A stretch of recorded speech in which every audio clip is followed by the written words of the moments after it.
Vezi că i-am dat drumul la filmare. Hai să scoate. I-a dat drumul la filmare? Dar cât picată pe pachet. Nu că n-am drum. Bă, dați și mie o gumă, una. Dai din pachetul ăla.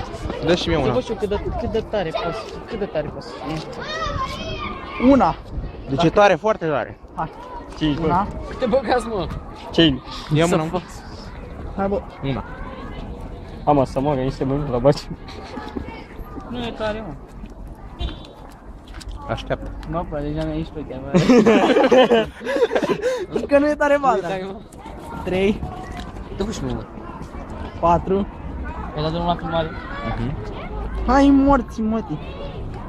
Vezi câte-ți mai rămân? 5. Nu, dacă sunt 10 într-o pachet, am dat 5, câte mai rămân? Încă 5. Tati, deschidem și cola întâi și apoi le luăm.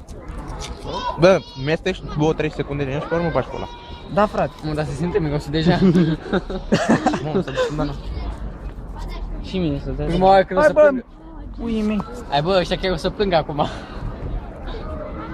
Bă, nu. Dă-mă moi. Hai frate, gata? 2, 3. Dai mă, las puțin eu. Haide mă. 2, Hai. 3 și...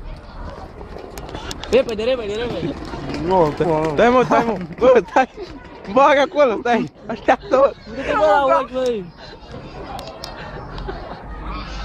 Ține în gură, ține în gură. Mi-a înghițit, bă!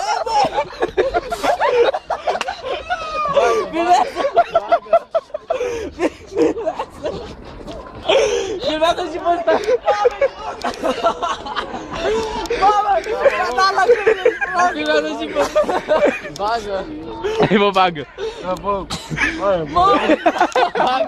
Bă, ia uite-te la mine, mi-a dat la crâne, ești prost. Și mie, fii atent de la cât are. Bă, ești la tot cu lăține!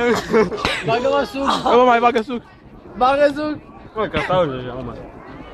Mamă, nici n-am făcut nimic, asta așa! Dator cu leu. Pentru filmarea.